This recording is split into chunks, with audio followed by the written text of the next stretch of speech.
আসসালামু আলাইকুম বন্ধুরা, বিশ্ববিদ্যালয়ে ভর্তি পরীক্ষার একটি গুরুত্বপূর্ণ আপডেট ভিডিওতে তোমাদের সবাইকে স্বাগত জানাচ্ছি। বন্ধুরা, কিছুদিনের মধ্যেই নার্সিংয়ের ভর্তি পরীক্ষা অনুষ্ঠিত হতে যাচ্ছে। তোমরা অনেকেই আমাকে রিকোয়েস্ট করেছিলে নার্সিংয়ের ভর্তি পরীক্ষার প্রবেশপত্র ওএমআর শিটের ব্যাপারে নির্দেশনাগুলো যেগুলো রয়েছে সেগুলো বুঝিয়ে দেওয়ার জন্য, পাশাপাশি পরীক্ষার হলে কি মানতে হবে কি মানতে হবে না এই বিষয়গুলো জানিয়ে দেওয়ার জন্য অনেকেই রিকোয়েস্ট করেছিলে। এছাড়া এমন কিছু বিষয় রয়েছে যা তোমাকে জানতেই হবে, যেগুলো ভুল হলে তোমার পরীক্ষা বাতিল হয়ে যেতে পারে, ওএমআর শিটও বাতিল হয়ে যেতে পারে। তাই আজকের ভিডিওটি অনেক বেশি ইম্পর্টেন্ট হতে যাচ্ছে তোমার জন্য, তাই ভিডিওটির কোনো অংশ মিস করবে না। বন্ধুরা, তোমরা যদি আমার চ্যানেলে নতুন হয়ে থাকো অনুরোধ করছি সাবস্ক্রাইব করার, অলরেডি সাবস্ক্রাইব করে থাকলে থ্যাংক ইউ সো মাচ। চলো শুরু করা যায়। ভিডিওটি শুরু করার আগে একটি কথা তোমাদের সাথে শেয়ার করাটা খুব জরুরি মনে করছি। বন্ধুরা, বেশ কিছুদিন যাবৎ দু একটি ইউটিউব চ্যানেল এবং ফেসবুক পেজ আমার ভিডিওটি কপি করে, বা অর্থাৎ আমি যে ভিডিওগুলো দিচ্ছি, অর্থাৎ বিভিন্ন বিশ্ববিদ্যালয় রিভিউগুলো দিচ্ছি, কাট অফ মার্কগুলো শেয়ার করছে। তোমরা সেই ভিডিওগুলো দেখলেই বুঝতে পারবে যে আমার ভিডিওটি দেওয়া ঠিক পরপরই তারা সেই ভিডিওগুলো দিচ্ছে। বন্ধুরা, এই সকল চ্যানেল থেকে তোমাদের অবশ্যই সাবধান থাকতে হবে, কারণ এই সকল চ্যানেলের মূল উদ্দেশ্য কিন্তু ব্যবসা করা।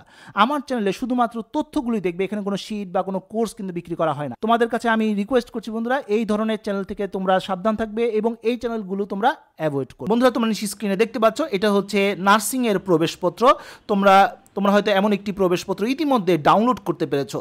প্রবেশপত্রের বেশ কিছু অংশ রয়েছে, তোমরা নিচে স্ক্রিনে দেখতে পাচ্ছ। প্রথমে রোল নাম্বার থাকবে, সিরিয়াল নাম্বার থাকবে, তারপর তোমার নাম, ফাদার্স নেম, মাদার্স নেম থাকবে। আমি প্রয়োজনীয় অংশগুলো এখানে হাইড করে দিয়েছি। তোমার ছবি থাকবে এবং ইউজার আইডিও কিন্তু দেওয়া থাকবে। পাশাপাশি তুমি যে স্বাক্ষরটি আপলোড করেছিলে সেটাও কিন্তু এখানে থাকবে। তোমার পরীক্ষার তারিখ, এক্সাম সেন্টার, ভেন্যু সব কিছু কিন্তু, এমনকি রুম নাম্বার সহ কিন্তু লেখা থাকবে। আগামী 4 মে তোমাদের এই পরীক্ষাটি অনুষ্ঠিত হতে যাচ্ছে। সকাল 10টা থেকে এই পরীক্ষাটি অনুষ্ঠিত হবে। প্রবেশপত্রে বেশ কিছু নির্দেশনা রয়েছে যেগুলো তোমাদেরকে মানতেই হবে। এই প্রবেশপত্রটি অবশ্যই রঙিন প্রিন্ট করতে হবে, অর্থাৎ এখানে যে ছবিটা রয়েছে এবং পুরো পেজটা রয়েছে এটা কালার প্রিন্ট করতে হবে। যে কোনো কম্পিউটার দোকানে গেলেই তুমি যদি বলো কালার প্রিন্ট করে দিতে, তারা সেটা করে দিবে। অবশ্যই রঙিন প্রিন্ট করে নিয়ে যাবে। দ্বিতীয় বিষয়টি তোমাকে অবশ্যই মাথায় রাখতে হবে, সেটি হচ্ছে কালো কালির বল পয়েন্ট কলম সাথে নিয়ে যেতে হবে। অন্য ধরনের কলম যেমন জেল কালির কলম বা পেন্সিল এগুলো কিন্তু ইউজ করা যাবে না। কোনো ধরনের ইলেকট্রনিক্স ডিভাইসও সাথে নেওয়া যাবে না। একজন শিক্ষার্থীকে, অর্থাৎ তোমাকে সকাল 9:30টার মধ্যে অবশ্যই হলে প্রবেশ করতেই হবে। শিক্ষার্থীর 2 কান খোলা থাকতে হবে, অবশ্যই এটা খুব গুরুত্বপূর্ণ। এটা সিকিউরিটি পারপাসে এটা নির্দেশনা দেওয়া হয়েছে প্রবেশপত্রে। আশা করি প্রবেশপত্র সংক্রান্ত যে গুরুত্বপূর্ণ নির্দেশনাগুলো দেওয়া রয়েছে তা তোমরা বুঝতে পেরেছো। বন্ধুরা, নার্সিংয়ের যে ওএমআর শিট রয়েছে সেই ওএমআর শিটের বিভিন্ন ধরন রয়েছে। আমি কয়েকটি ধরন তোমাদের সাথে আলোচনা করলাম। এই ধরনের ওএমআর শিট হতে পারে যেখানে তোমাদের একটি সেট কোড থাকবে, কিউআর কোড থাকতে পারে, রোল নাম্বার, সিরিয়াল নাম্বার, শিক্ষার্থীর পূর্ণ নাম অথবা তোমার স্বাক্ষর, এরকমভাবে তোমাদের একটি ওএমআর শিট আসতে পারে। যাই হোক বন্ধুরা, আমরা যে কোনো একটি ওএমআর শিট বুঝিয়ে নেওয়ার চেষ্টা করি। এটি একটি নমুনা ওএমআর শিট, পরীক্ষার সময় এমনই থাকবে এমন কোনো কথা নেই। এরকম ধরনের একটি ওএমআর শিট তোমাকে দেওয়া হবে। তবে এই ভিডিওটি যদি সম্পূর্ণভাবে তুমি বুঝতে পারো, তাহলে পরীক্ষার সময় যে ওএমআর শিটটি দেওয়া হোক না কেন, তুমি সেটা খুব ভালোভাবে অ্যান্সার করতে পারবে, কোথাও তোমার ভুল হবে না ইনশাআল্লাহ। ওএমআর শিটের ক্ষেত্রে কিছু গুরুত্বপূর্ণ তথ্য শেয়ার করাটা খুব জরুরি মনে করছি। এখানে যদি ভুল করো তাহলে কিন্তু তোমার ওএমআর শিটটি বাতিল হয়ে যাবে এবং তোমার পরীক্ষাও বাতিল হয়ে যাবে। প্রথমত, ওএমআর শিটের উপর 6 সংখ্যার সিকিউরিটি নাম্বার যদি না থাকে তাহলে অবশ্যই তুমি প্রশ্ন পরিবর্তন করে নেবে, কারণ ওএমআর শিটের সাথে কিন্তু প্রশ্নও দেওয়া থাকবে।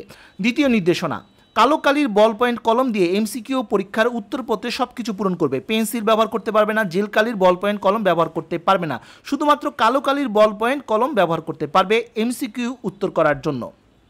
রোল নাম্বার এবং সিরিয়াল নাম্বার এটা তোমার প্রবেশপত্রই থাকবে, এটা তোমার প্রবেশপত্র দেখে পূরণ করতে হবে। রোল ও সিরিয়াল নাম্বারের জন্য নির্দিষ্ট বৃত্ত কালো কালির বল পেন কলম দিয়ে তুমি ভরাট করবে। বৃত্তগুলো এমনভাবে ভরাট করতে হবে যাতে ভিতরের লেখাটা না দেখা যায়। প্রবেশপত্রের স্বাক্ষর অনুযায়ী ওএমআর শিটে স্বাক্ষর করতে হবে। প্রবেশপত্রে তুমি একটি স্বাক্ষর আপলোড করেছিলে যেটা প্রবেশপত্রে দেওয়া রয়েছে, ঠিক একইভাবে তোমাকে যে ওএমআর শিটটি দেওয়া হবে সেখানেও স্টুডেন্ট বা ক্যান্ডিডেটের যে সিগনেচার সেই অংশের মধ্যে তোমাকে স্বাক্ষর করে নিতে হবে। তুমি যদি বাংলায় স্বাক্ষর করো এখানেও বাংলায় স্বাক্ষর করতে হবে, তুমি যদি ইংরেজিতে স্বাক্ষর করো এখানে ইংরেজিতেই স্বাক্ষর করতে হবে। আশা করি ব্যাপারটি ক্লিয়ার হয়েছে। প্রশ্নপত্রের সাথে উত্তরপত্র দেওয়া থাকবে, সেটি আলাদা করা যাবে না। একটু আগে যেটা বললাম যে তোমাদের যে প্রশ্নপত্র দেওয়া হবে এটার সাথে কিন্তু ওএমআর শিট একসাথে অ্যাটাচড করা থাকবে, এটা কোনোভাবেই আলাদা করবে না, তাহলে কিন্তু তোমার উত্তরপত্রটি বাতিল হয়ে যাবে। উত্তরপত্রে যা নির্দেশিত থাকবে তাই লিখতে হবে, অন্য কিছু লেখা যাবে না, এতে উত্তরপত্র বাতিল হয়ে যাবে। ওএমআর শিটের মধ্যে কোনো ধরনের দাগ, কাটা ছেঁড়া, কোনো ধরনের অবাঞ্ছিত দাগ তুমি দিতে পারবে না। যদি এরকম দাও তাহলে কিন্তু তোমার উত্তরপত্রটি বাতিল হয়ে যাবে। কিন্তু তুমি চাইলে যে প্রশ্নপত্র থাকবে সেই প্রশ্নপত্রে তুমি রাফ করতে পারবে এবং সেখানে গিয়ে তুমি রাফ করে উত্তরপত্রে সেটা অ্যান্সার করতে পারবে, এতে কোনো সমস্যা নেই। রাফ করার জন্য তুমি চাইলে পেন্সিলও ব্যবহার করতে পারো প্রশ্নপত্রে, কিন্তু উত্তরপত্রে কালো কালির বল পয়েন্ট এবং এখানে কোনো ধরনের অবাঞ্ছিত দাগ কিন্তু দেওয়া যাবে না। আলাদা কোনো কাগজ ব্যবহার করা যাবে না রাফ করার জন্য। অনেকেই প্রশ্ন করেছিল, ভাই আমি কি প্রবেশপত্রের পিছনে রাফ করতে পারবো? না, প্রবেশপত্রের পিছনে রাফ করতে পারবে না। প্রশ্নপত্র এবং উত্তরপত্র ছেঁড়া যাবে না, কারোর সাথে অদল বদলও করা যাবে না। উত্তরপত্রে এবং প্রশ্নপত্রে একই স্বাক্ষর থাকতে হবে, ভিন্ন স্বাক্ষর থাকা যাবে না। ওএমআর শিটে পরিদর্শকের নাম ও স্বাক্ষর গ্রহণ করবেন, অর্থাৎ যিনি পরিদর্শক থাকবেন, শিক্ষক থাকবেন, তিনি কিন্তু তোমার ওএমআর শিটে স্বাক্ষর করবেন। উনি যদি স্বাক্ষর না করেন তাহলে কিন্তু তোমার উত্তরপত্রটি বাতিল হয়ে যাবে। এমন যদি হয় যে তুমি পরীক্ষা দিচ্ছ কিন্তু ভুলে শিক্ষক তোমার ওএমআর শিটে স্বাক্ষর করেনি, তাহলে অবশ্যই শিক্ষকের সাথে যোগাযোগ করে তার স্বাক্ষরটি নিয়ে নেবে, না হলে কিন্তু তোমার উত্তরপত্রটি বাতিল হয়ে যাবে এবং তোমার পরীক্ষাও বাতিল হয়ে যাবে। পরীক্ষা শেষ না হওয়া পর্যন্ত রুম থেকে বের হওয়া যাবে না। সর্বোপরি পরীক্ষার হলে অসাধু উপায় অবলম্বন করা যাবে না। কোনো ধরনের মোবাইল, ডিজিটাল ডিভাইস, ক্যালকুলেটর, হাত ঘড়ি, পকেট ঘড়ি সাথে পেলে উত্তরপত্র বাতিল হয়ে যাবে। এই বিষয়গুলো অবশ্যই তোমাকে মেনে চলতে হবে। আর তোমরা স্ক্রিনে দেখতে পাচ্ছ বাম পাশে একটি নমুনা ওএমআর শিটও দেওয়া রয়েছে। এখানে কিন্তু উপরে রোল নাম্বারটি রয়েছে এবং সিরিয়াল নাম্বার রয়েছে, যেটা তোমার অবশ্যই তোমার প্রবেশপত্র দেখে তুমি লিখবে। একদিকে কিন্তু ক্যান্ডিডেটের নাম থাকে, অর্থাৎ তোমার নাম লিখতে হবে, স্বাক্ষর দিতে হবে, অন্যদিকে যিনি পরিদর্শক তিনি কিন্তু স্বাক্ষর দেবেন। আর নিচের দিকে তোমরা দেখতে পাচ্ছ 100টি প্রশ্ন থাকবে, এটা সময়ের মধ্যে অর্থাৎ টাইমের উপর বেস করে তোমাকে অ্যান্সার করতে হবে।